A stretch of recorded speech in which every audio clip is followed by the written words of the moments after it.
Good morning, I'm Savannah Sellers. I'm Joe Fryer. Breaking news this morning, stepping down after dozens of high-profile internal resignations. UK Prime Minister Boris Johnson this morning has resigned as leader of the nation's Conservative Party. What this move means for Britain's political future and for the world. A chilling confession from the man who police say gunned down 7 people in that July 4th parade massacre. What authorities say the suspect told them about a possible second attack in Wisconsin, and the latest on the ongoing investigation in Illinois. End of an era this morning in Mississippi. The state's lone abortion clinic at the center of the Supreme Court's landmark decision on Roe v. Wade has now closed its doors. What it means for abortion access there and across the Deep South. Plus, keep it. We'll tell you how the inflation-era retail phenomenon that is leaving some shoppers stunned when trying to return that unwanted item. We're going to begin this hour with that breaking news out of London, where British Prime Minister Boris Johnson has just announced his resignation. Yeah, the Prime Minister spoke just moments ago following a dramatic 24 hours that saw more than 50 ministers and aides quit his government. It is clearly now the will of the Parliamentary Conservative Party that there should be a new leader of that party and therefore a new Prime Minister. And I've agreed with Sir Graham Brady, the chairman of our backbench MPs, that the process of choosing that new leader should begin now. I regret not to have been successful in those arguments, and of course it's painful not to be able to see through so many ideas and projects myself. But as we've seen at Westminster, the herd instinct is powerful. When the herd moves, it moves. And my friends, in politics, no one is remotely indispensable. And our brilliant and Darwinian system will produce another leader equally committed to taking this country forward through tough times. NBC News foreign correspondent Kelly Kobaya joins us now from London. Hey, Kelly, so this has been a few months of scandal after scandal in British politics. The last 24 hours, extremely dramatic, finally end in Johnson's resignation. Tell us some of the biggest takeaways from his speech just minutes ago. Yeah, so just a 6-minute speech in front of 10 Downing Street. The Prime Minister came out promptly at 12:30 as promised. And he said, among other things, that the reason he fought so hard to stay on was that he said, I thought it was my job, my duty, my obligation to the voters who gave him and his party that landslide victory back in 2019. He talked about his accomplishments as he saw them in office, including seeing the country through the COVID pandemic. This country was very successful in its vaccine rollout, and also his government support for Ukraine as it battles Russia. He also said, I know people will be relieved, some people will be disappointed. He said he, for one, was sad not to be able to carry out the promises of his party and of that election nearly 3 years ago. He said he was sad to be giving up what he called the best job in the world, but he said, them's the breaks, his words. This now sets the stage for a leadership contest, an election for a new Tory leader, a new Conservative leader. That timetable will be laid out next week, the Prime Minister said. And he said he will stay in office until a new leader is chosen, possibly as long as this fall. Savannah? Them's the breaks. There's a headline quote if you've ever seen one. So let's talk about that next process. Some want him to step down immediately. He's not gonna. So what does happen next? How long does this process take to get a new party leader? Well, the timetable is set by another minister who's in charge of what's called the 1922 committee. I won't delve into the details of that, but it's essentially a decision that's made by members of parliament, and they will lay out the timeline. The idea is that members of parliament, Conservative members, will vote for a candidate. They will hold a vote, and there are said to be at least half a dozen names in the ring, or at least being tossed out as possible possible candidates right now. Once they narrow that field down to 2, the vote will go out to Conservative Party members throughout the country. There are about 200,000 Conservative Party members right now, and they will essentially choose the next prime minister. So we are looking at a process that will take a number of weeks, could be early fall before there's a new prime minister in place. Joe, Savannah. All right, Kelly, thank you so much. Turning now to Highland Park, where the suspected gunman in the 4th of July shooting has now been charged with 7 counts of first-degree murder. Those charges come after authorities say the suspect made a chilling confession and considered a second possible attack that day. NBC News correspondent Maggie Vespa has the latest details for us. In the hours after inflicting pure terror along this parade route, investigators say the suspect now telling them he fled to Wisconsin, where he considered carrying out a second mass shooting at another July 4th celebration. At the same time, new overnight, the suspect's father talking to the New York Post about the conversations he had with his son the night before the shooting. Overnight, the father of the suspected gunman is speaking out, telling the New York Post that the night before the Highland Park attack, he and his son discussed the recent mass shooting in Denmark, adding that his son called the Denmark shooter an idiot. Police say the suspect, Robert Cremo III, legally purchased the firearm used in the shooting and 4 others after passing 4 background checks in 2020 and 2021. Earlier in 2020, his father had sponsored his firearm owner's identification card, telling the New York Post he did so because he thought his son was planning to go to a shooting range, adding he bought everything on his own and they're registered to him. Authorities now say the suspected gunman considered committing a second attack on the 4th of July. After fleeing the scene from his deadly rampage, police say he drove 2 hours to Madison, Wisconsin, where he ditched his cell phone at this auto shop and saw another potential target. He did see a celebration that was occurring in Madison, and he seriously contemplated using the firearm he had in his vehicle to commit another shooting. Authorities say the suspect did not go through with that attack because it was not planned or strategized. The revelation, investigators say, made as part of his voluntary and detailed confession to police, in which he admitted to dressing up as a woman, climbing onto a roof, and aiming a rifle like this one at innocent parade goers, including children, on the street below. The state's attorney speaking to Tom Yamas overnight. He should not have been able to buy firearms. During a virtual appearance in front of a judge on Wednesday, he was ordered held without bond. As the community mourns, we now know the names of the 7 lives lost, including Eduardo Uvalde, who died yesterday in the hospital after being shot in the head. He would have turned 70 on Saturday. His daughters would have planned something for him. Lindsay and Danny Hartman brought their 4-year-old daughter Scarlett to the parade, too. It will stick with us forever. 15 minutes that will now be with us for the rest of our lives. As more than 80 rounds rained down on them from above, they used their own bodies to shield Scarlett from the hail of bullets. The couple says they were just 20 feet from Kevin and Irina McCarthy, who reportedly died protecting their 2-year-old son, Aiden. Horrible to think about, but had you suffered the same fate? I mean, obviously I don't want to die, but it was way more important to me that she live.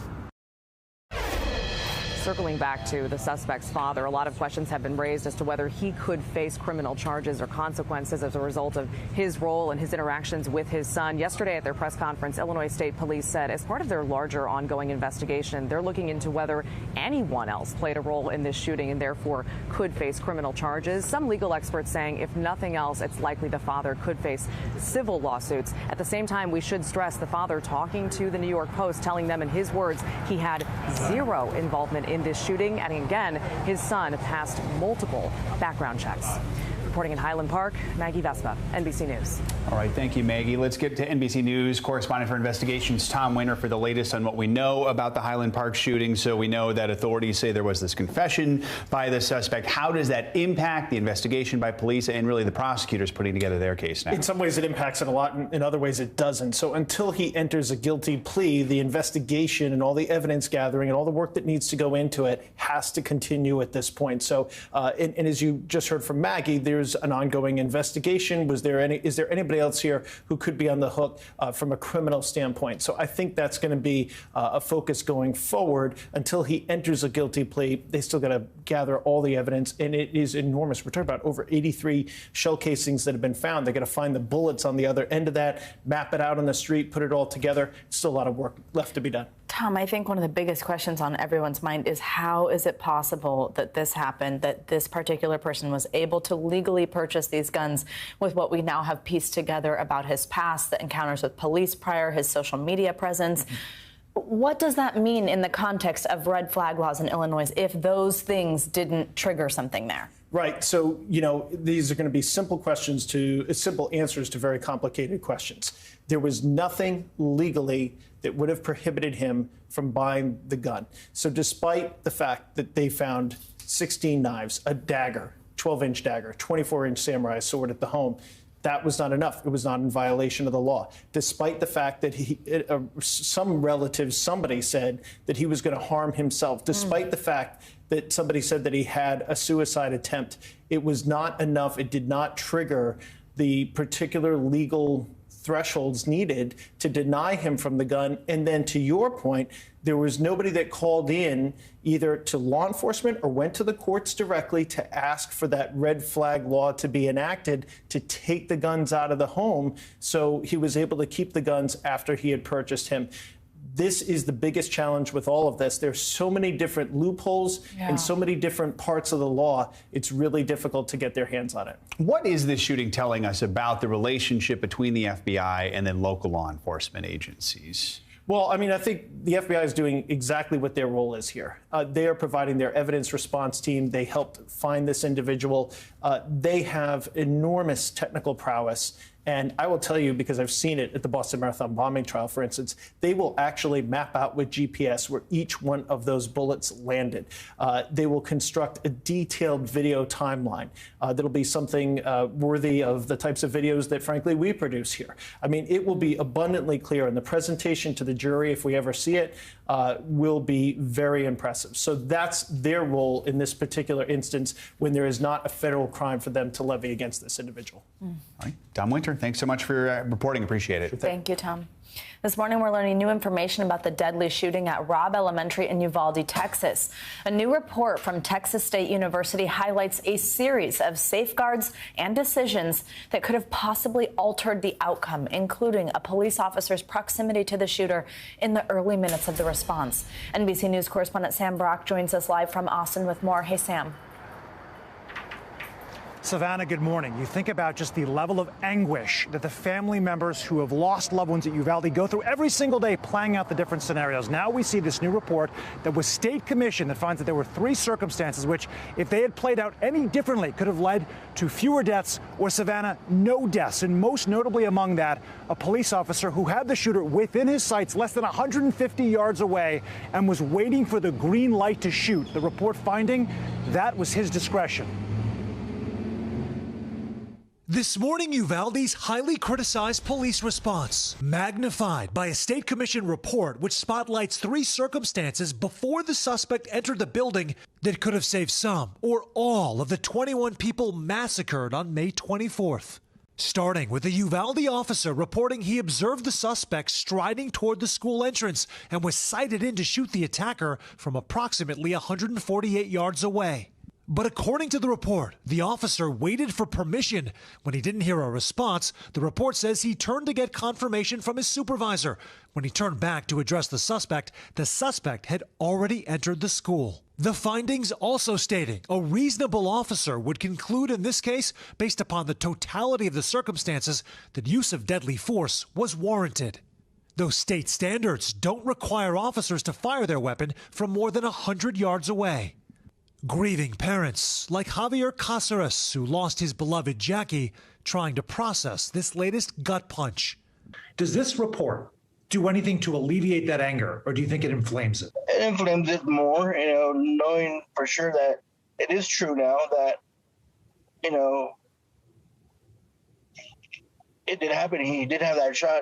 Also part of the same report, 2 other critical safeguards that failed. A teacher closed a door that was propped open, but she did not check to see if the door was locked, and because it was not locked, the attacker was able to immediately access the building. Senator Roland Gutierrez is suing the state and demanding transparency. Whether it's our lawsuit or getting more information from DPS, we'll get the full picture of what went on. Working on this active. The authorities do lay blame beyond the school's police chief, Pete Arredondo, highlighting how the rank-and-file officers could have tried to breach the exterior windows of the classroom, among other options. I'm angry. I want justice served from the bottom to the top.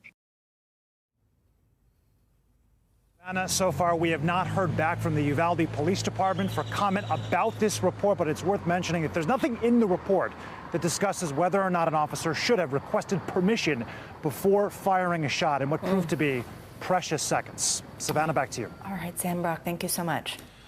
President Biden is facing growing pressure to act in the case of WNBA star Britney Griner. The president called Griner's wife after she pleaded with him to help free Griner from Russia. NBC News chief foreign affairs correspondent Andrea Mitchell has the latest. WNBA star center Britney Griner on trial near Moscow today, facing a 10-year sentence if convicted, as are 99% of people tried in Russian courts. Overnight, back home in Phoenix, an outpouring of support for Britney Griner, jailed in Russia for more than 4 months on drug charges, as her family and teammates vow to fight for her release. I honestly can't rest until she's home. I'm frustrated that 140 days have passed since my wife has been able to speak to me. Sherelle posting to Instagram, "I know BG will be able to find comfort in knowing she has not been forgotten." After a handwritten plea from Britney Griner to President Biden and a letter from more than 1,100 black women leaders, the president and Vice President Harris called Griner's wife Sherelle Wednesday, promising all possible assistance to bring Britney home. Griner's head coach, Vanessa Nygaard, hearing the news from us. Do you have any reaction to the president having called Sherelle? To know that they've read the letter and that they're going to react and respond. This is great, great news, and we hope to have more progress continue. The 2-time Olympic gold medalist had written Mr. Biden 2 days ago with a desperate appeal. "I'm terrified I might be here forever," after Russian authorities say vape cartridges containing cannabis oil were found in her luggage. Griner's friends say her experience in prison has been grueling. We know that this is tough. We also know BG. We know BG is a fierce competitor. She's a fighter. But this situation now, this is weighing on her heavily. Complicating any negotiation for President Biden, tensions between the U.S. and Russia are at their highest point since the Cold War. He's up against Vladimir Putin, and we're at war on behalf of Ukraine against Vladimir Putin. So what hope do you have to get Britney out? Well, this is the commander-in-chief. So all of our faith right now is in this president to get it done. And we know that he can get this done. Meanwhile, the family of Paul Whelan, also wrongfully detained, but he, since 2018, tells NBC News that they've been asking to meet with the president without success and believe the White House outreach should be the same for all wrongful detainees. Back to you. All right, Andrea, thank you. Now let's get a check on your morning news now. Weather? Michelle Grossman joins us. Hey, Michelle, good morning. Hey there, guys. Love seeing you always. And unfortunately, we're busy again with weather. We had storms yesterday. We're going to see summer storms again today. Yeah, and also really hot weather, triple digits in some spots. So let's start with the overall picture for today. Strong storms in Montana. We had that yesterday. We're going to see that once again today. Could see some really large hail there. Then we have a stationary front. That's going to bring some storms along that front. So we saw the storms yesterday, the day before. We're going to see more tomorrow. That could lead to some flash flooding. Severe storms are possible also in parts of the Carolinas into the southeast. Very hot and humid in the south central states. Temperatures climbing once again into the 90s and 100s. It's going to feel like 110 in some spots. So let's start with the heat here. Dangerous heat. 43 million Americans at risk for some dangerous heat. Where we have the heat advisory, that's in the orange. The pink is an excessive heat warning.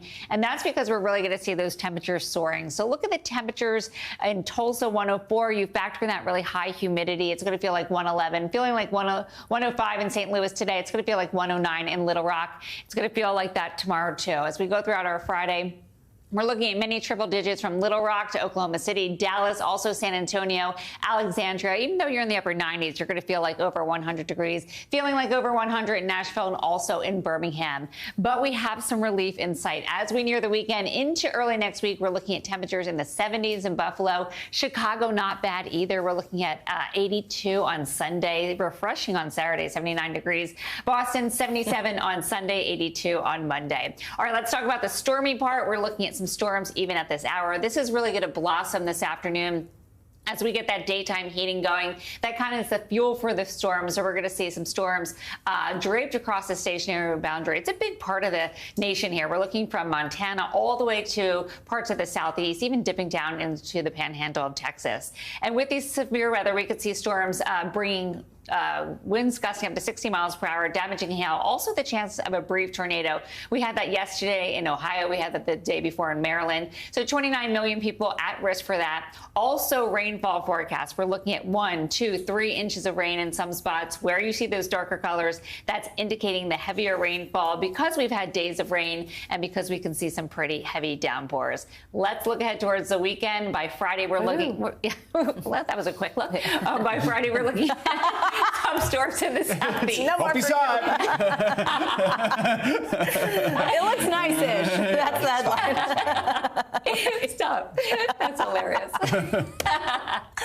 All right. Anyway, thanks, Michelle. Yeah. It's the weekend. That's all you need to know. The Northeast weekend. I'll give you that too. There we go. We'll take that. All right. Coming up, a joint warning from top intelligence officials here in the United States and in the UK. Why they're now sounding the alarm on Chinese espionage. You're watching Morning News Now.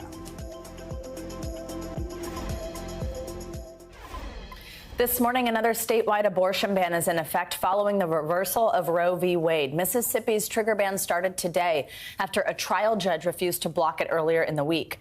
The state's only abortion clinic, Jackson's Women's Health Organization, treated its last patient yesterday before closing its doors. That was also the clinic at the center of the Supreme Court's recent decision. Mississippi is now the 10th state to have banned abortions, either in almost all cases or after 6 weeks of pregnancy. More abortion bans are expected to come. North Dakota, Wyoming, and Idaho all have trigger laws set to take effect in the coming weeks.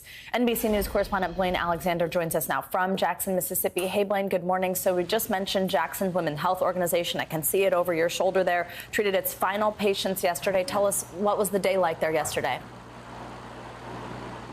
Well, Savannah, good morning to you. It really was kind of a somber mood for so many people here. You know, this really has been a place that people who are known as the Pink House Defenders, essentially, the people who stand outside and escort the women into the clinic, past the many protesters who stay there day in and day out.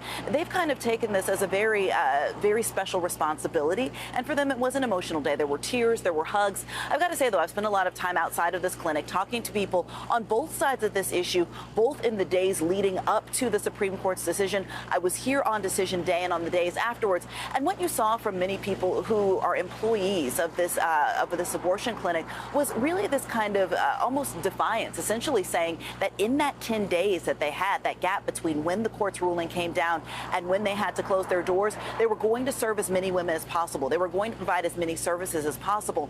All of that, of course, came to an end yesterday. Our team spoke with one of the doctors who has been volunteering her time, spending her time rather here in this clinic, performing these services. She's talked about what's coming next. Take a look. Oh, it's terrible. It's terrible. Mississippi has, whatever health measure you want to choose, education, insurance rates, neonatal mortality, maternal mortality, literacy rates, you pick the statistic, and they're at the bottom end. So, I would say a lot of these women are not going to be able to leave the state, and having another child is going to put them further into poverty. And Savannah, she really is echoing the concerns of a lot of people that I've heard as we've kind of talked to people throughout Jackson for the past couple of weeks, which is that the highest poverty rate in the country is right here in Mississippi. With this clinic being gone, for people here, the nearest option is either Florida or Illinois. Either way, it's going to be a several hours drive, and it's certainly not feasible for a lot of women who just don't have the means to make that trip. Savannah. Yeah, I mean, we just heard right there, most of those women are not going to be able to leave the state for this care. What does that ultimately mean? I mean, what are people concerned about if that is the case, that they can't go to these other states, will happen? Well, they're concerned about people possibly seeking abortions in other ways that are not safe, ways that are not legal, and that ultimately leading to injuries and possibly even death. They're concerned. You know, I've spoken with one woman who really advocates for women's rights here in Mississippi, and she essentially told me that she believes that there will be more deaths because of this, that the suicide rate will go up because of this, that so many women are just going to be hopeless and don't really have a place to turn. Now, when I've spoken with anti-abortion activists, they say that their focus is really going to be trying to get those resources out that women who are trying to carry pregnancies to term need. But again, those say that that may not be enough to serve so many people who need the services here. Take a listen to, again, what that doctor had to tell us yesterday. New Mexico, I mean, that's a hike, obviously. Right now, Georgia still is open for business, so that's where we're having people go if they need post-op care. You know, that's still in flux too. I think it depends completely on either what they do now or the results of the next election, whether Georgia will remain open. But that's probably the closest right now, Southern Illinois. And then you have to go to the Northeast or California. Now, Savannah, this clinic is moving. They're moving their services to New Mexico. They're opening up what they call Pink House West, and they say that they'll be seeing patients in about 2 weeks, Savannah. All right, Blaine Alexander, thank you so much. A rare joint warning from the FBI director and the head of British intelligence about the ongoing threat posed by Chinese espionage. They're concerned about China stealing intellectual property from tech companies. NBC News correspondent Tom Costello has that story. This is a detailed warning directed at politicians, any government leader who may want to attract a Chinese investment, businesses trying to open manufacturing centers there, universities. The FBI and Britain's MI5 say Chinese espionage is engaged in an all-out massive attempt to hack, penetrate, and steal. Standing side by side in London, FBI Director Chris Wray and Britain's MI5 Director General Ken McCallum with an unprecedented joint warning. The threat from China is immediate and immense. We consistently see that it's the Chinese government that poses the biggest long-term threat to our economic and national security. The U.S. and U.K. accuse China of deploying a global network of spies to hack and penetrate governments, businesses, universities, even local communities, to steal secrets and influence public opinion. The Chinese Communist Party is interested in our democratic media and legal systems, not to emulate them, sadly, but to use them for its gain. The MI5 director saying a global cyber threat against aerospace interests was disrupted in May. FBI Director Wray reiterating the Bureau opens a new China-related investigation every 12 hours. The United Front coming just as U.S. National Counterintelligence has issued a warning that U.S. leaders at the state and local level risk being manipulated to support hidden Chinese agendas. The warning cited Chinese companies offering financial incentives to U.S. businesses or governments while opening the door for Chinese espionage. Chinese business works hand in hand with the Chinese government. That's the message the U.S. wants to send. There are no free lunches. If you see an offer from a Chinese business entity that seems too good to be true, it probably is. The U.S. government's recent efforts to combat Chinese surveillance and influence even extend to the apps on your phone. Last month, the FCC commissioner urged Apple and Google to take down TikTok because of reports that sensitive user data was being accessed by Beijing. TikTok called those reports misleading and has said there is no security concern. Now, the Chinese Foreign Ministry is pushing back against the most recent intelligence warnings, saying a on Wednesday. In order to mislead the public, the U.S. has worked hand in glove with NATO to hype up competition with China and stoke group confrontation. But the FBI insists the threat is very real. The Chinese government is set on stealing your technology, whatever it is that makes your industry tick, and using it to undercut your business and dominate your market. And they're set on using every tool at their disposal to do it. The FBI also says China is harassing and trying to undermine Chinese dissidents, including those living in America who don't support the regime. In March, the FBI says it learned that Chinese agents were working against a Chinese American running for Congress because he'd been a student during the Tiananmen Square massacre in 1989. The Chinese agents were even authorized to use violence against him. Back to you. All right, Tom, thank you. And let's go to more international headlines, starting with new sanctions over illicit Iranian oil sales. NBC's Raf Sanchez joins us now from Tel Aviv with that and more world headlines. Hey, Raf. Hey, Joe. Hey, Savannah. That's right. The U.S. is imposing a new round of oil sanctions on Iran. The latest action targets 15 individuals and organizations allegedly involved in illicit smuggling of Iranian oil. This comes after the latest round of talks on the Iran nuclear deal ended without a breakthrough, and a week before Biden makes his first trip to the Middle East as president. In Nigeria, hundreds of inmates are on the run after a major prison break in the capital. The raid is suspected to be the work of Boko Haram, the Islamist terrorist group. They may have been trying to free jailed comrades, and at least one security guard was killed in the raid. And finally, women are getting a slightly bigger role in the leadership of the Catholic Church. Pope Francis announced he is including 2 women to a committee which advises him on the appointment of bishops. Guys, women, of course, are still not allowed to be bishops themselves, nor priests, let alone popes. Guys? All right, Raf, thank you so much. Appreciate it. Thank you. Coming up, if you or someone you know is struggling with anxiety or feelings of hopelessness following the recent mass shootings in America, you're not alone. A conversation on how to cope with these traumatizing events. That's coming up after the break.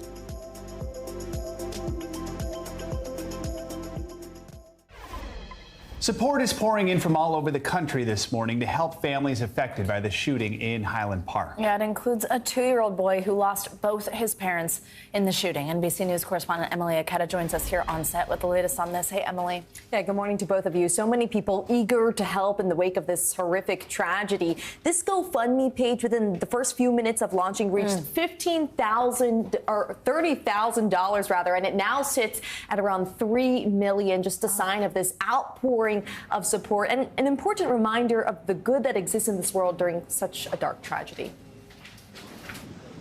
He's emerged as an emblem of Highland Park's tremendous loss on July 4th. A 2-year-old boy, Aiden McCarthy, effectively orphaned by Monday's massacre. His parents, Kevin and Irina, among the 7 people killed along the parade route.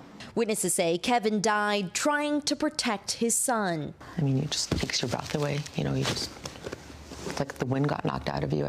Irina and Tony Colon are part of the McCarthy's extended family and started a GoFundMe page to support him and the caregivers who will be tasked with raising, caring for, and supporting Aiden. They sat down with NBC's Tom Yamas. I think it just occurred to us right away, like what can we do? What's going to actually help this family? Like prayers and all that, fine, great, food, yeah, sure, but what's ultimately going to help them? And it's GoFundMe, like 100%.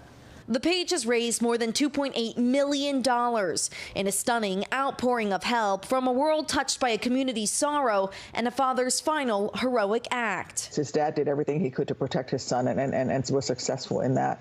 NBC News spoke with Tom Brooks, who spotted the 2-year-old moments after the gunfire beneath his limp father. He says he had that kid in his arms, and his final act of his life was bravery. He fell with his son underneath him. It was intentional. This gentleman is a hero. This morning, tributes pouring in for the couple, both graduates of DePaul University in Chicago with degrees in finance. Irina was an only child, according to the Chicago Sun-Times. Her father, who emigrated from Russia, telling the outlet she was the love of my life. A friend calling her an amazing person, adding, Kevin was such a kind person who loved to make people laugh. He kept telling me how he wanted a big family and how much it meant to him. Monday's violence shattering that dream, but a community determined to pick up the pieces in its wake. And I'll share just one more story about Tom Brooks, who spotted the 2-year-old beneath the bleeding father. He says before the 2-year-old boy was guided away from the scene, he told the father, your boy, your son is safe. And the father wasn't responsive, but Brooks is convinced that he heard him. He took that message in, perhaps a final moment of peace in Kevin McCarthy's life. Oh my goodness. Emily Aketa, thank you so much.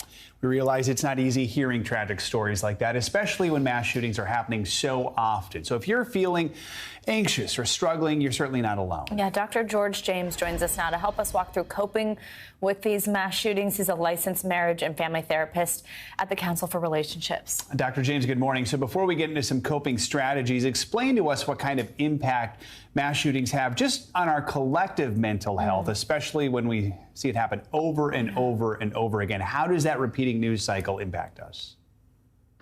Yeah, good morning, Joe and Savannah. Yeah, when we continue to have these mass shootings over and over again, as you mentioned, it does impact us. It creates more anxiety, more fear, even depression. And for some people, it brings them to the place of being feeling agoraphobia, which is the fear of crowds or even sometimes leaving your house where you don't want to do that. And so more and more people are feeling like the only place they can be safe is in their home. And that, unfortunately, can be very limiting and overwhelming.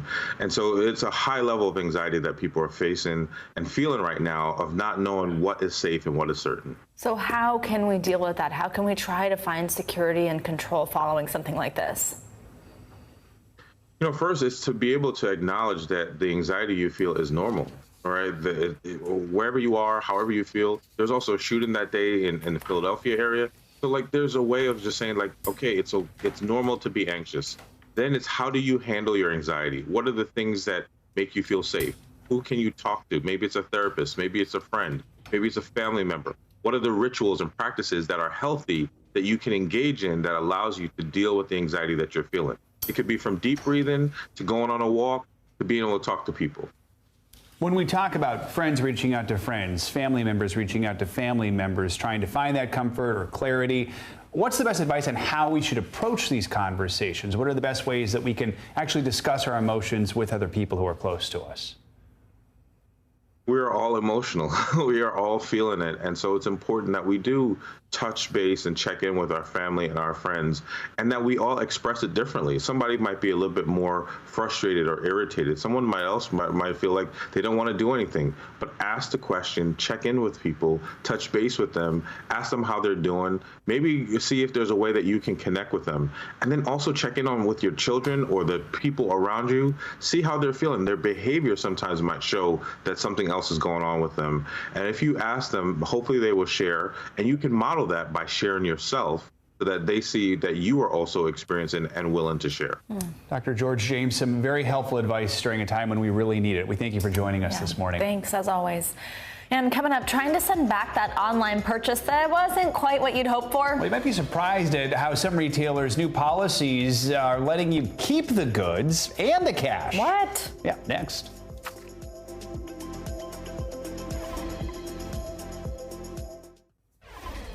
Staying on your money, decreasing consumer demand is leading to a surplus of inventory for large retail chains, and consumers may actually benefit in an unusual way with your returns, those things you want to send back. Shoppers are getting their money back and keeping the products. NBC News senior national correspondent Carrie Sanders joins us now from Florida with more. And Carrie, I'm very interested in this because I am terrible at actually sending the things back that I don't want. I don't know why. It's hard for me to get to FedEx or whatever.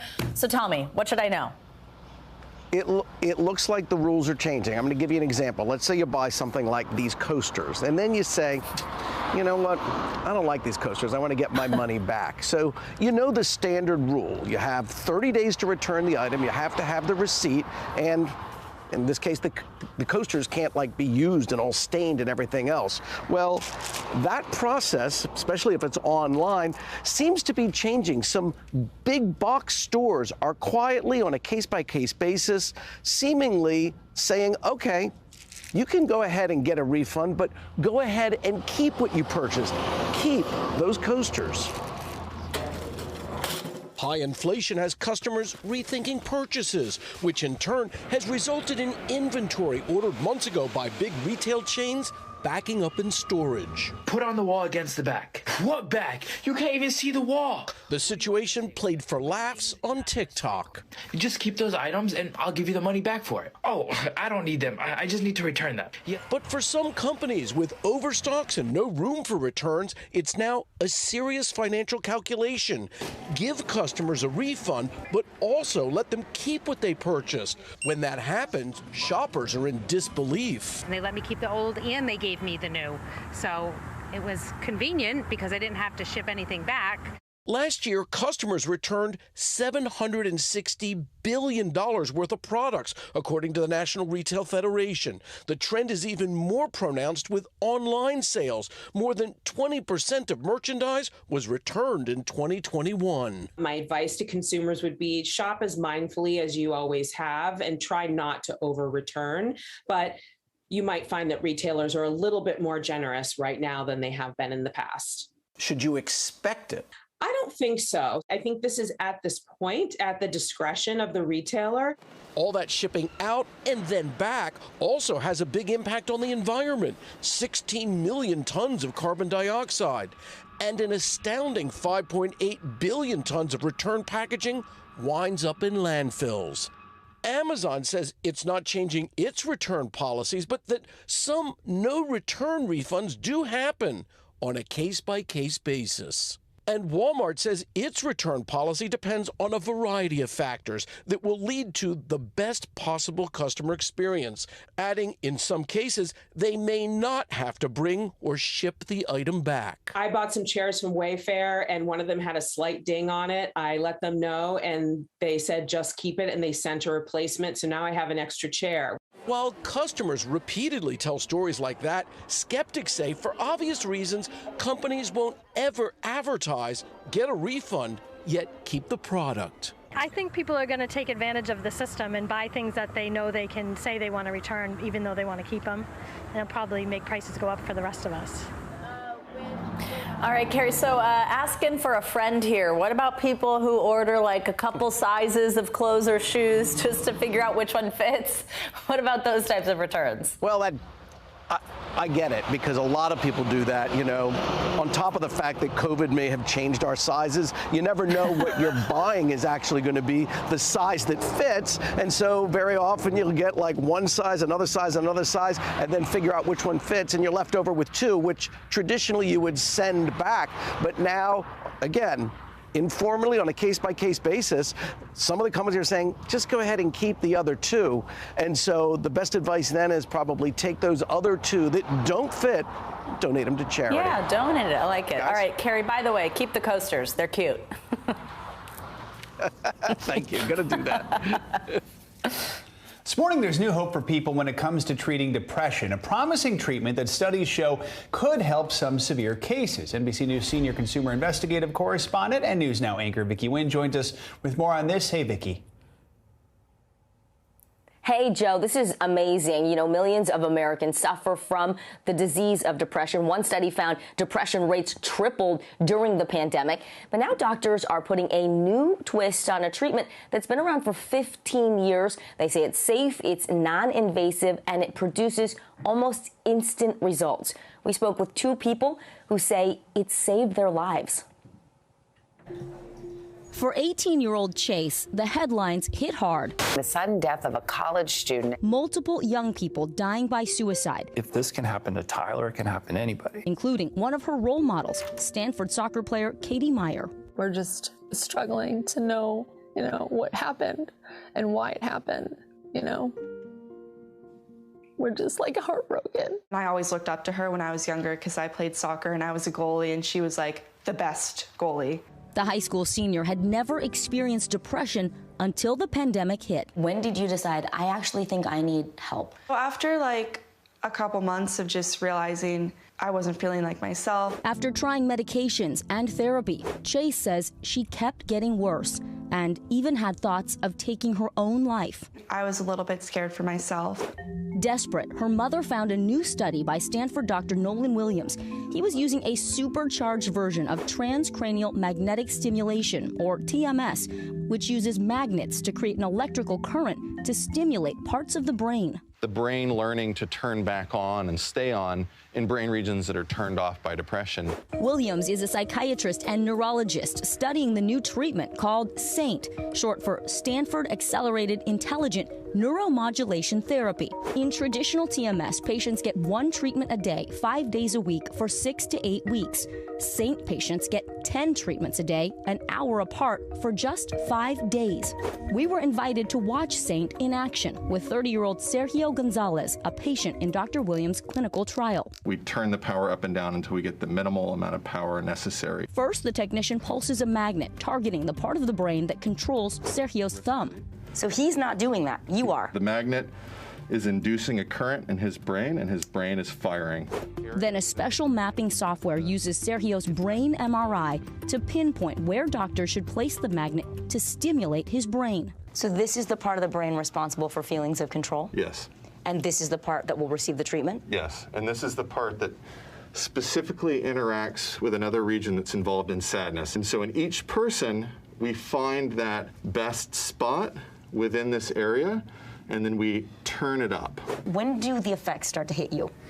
Typically the next day is when I noticed. Dr. Williams says during his study of the treatment, it was so effective and immediate, they had to cut it short to report the results that suicidal patients no longer had thoughts of killing themselves. With traditional TMS, about 30% of patients reported feeling better. With SAINT, it was 80%. What did you think when you saw these kinds of positive results? It was humbling. If we can truly shut down suicidal thinking in the ways that we've seen so far, you can imagine having one of these in every emergency room, every psychiatric hospital, every student, mental health center in the country. Sergio says he was at rock bottom when he turned to SAINT. It just works. Like, the symptoms are gone. It's just immediate relief. Do you think this treatment saved your life? Absolutely. Chase also underwent a similar version of the treatment at a nearby clinic. It was the weekend after that I realized the change. It was just like astounding. What about the thoughts of self-harm and suicide? Did those go away?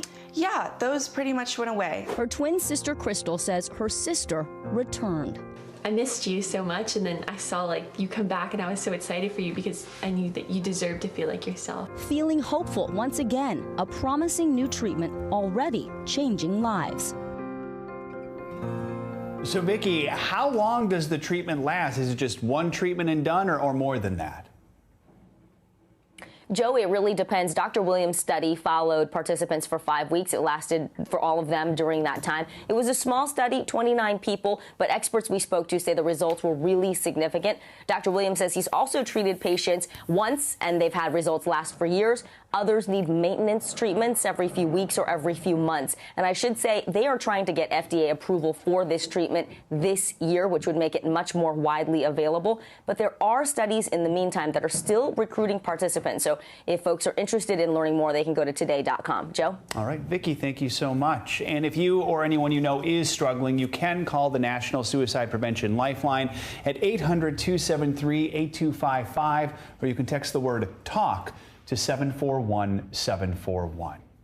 Coming up, a little slice of inspiration for you on this Thursday morning. Yeah, a refugee from Kosovo following his dreams here in America, and now he's working to help others like him find the power of you. Our conversation up next.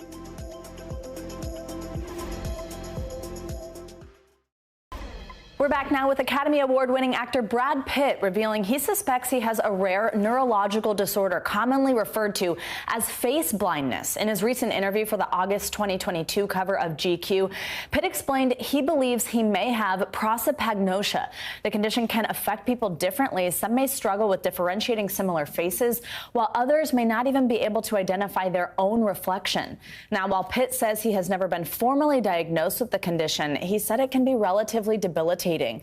Now, there's no treatment, but there are other attributes people with the disorder can focus on to recognize someone, like their hair color or their voice.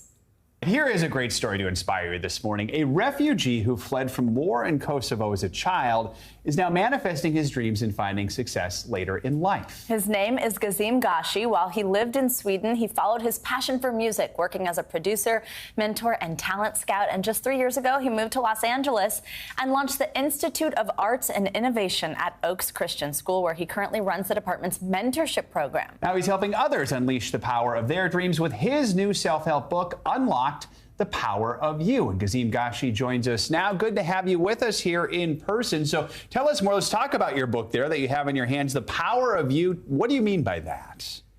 The whole idea with Unlock the Power of You is that I believe that we have to find our own narrative and we have to claim it. And I think we can do that through storytelling. And just understand that the way we speak about ourselves, the way we think about ourselves, really determines of the people that we're going to be. So in this book, I really guide the reader of really figuring out, their story and their narrative and really making sure that they claim it and really, just use that as a superpower. Absolutely. So obviously we have to read the book to really get into the details of this. But because it does sort of promise to help you unleash the power of your dreams, control your own narrative, just give us a little slice of how you can do that.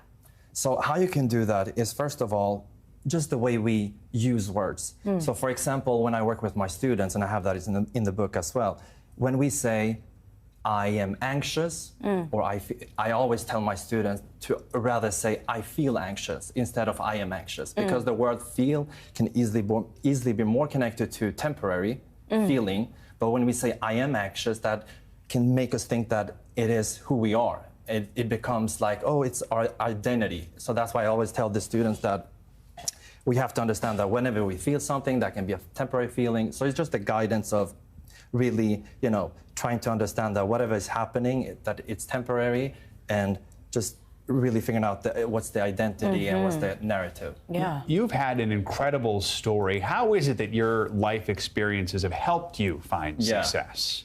I mean, I was 10 years old when my mom told me this incredible story. I was in Sweden, and she, I was just always been so excited as a kid, and she was like, I have a story that I want to tell you, and I want you to use it to do anything in life.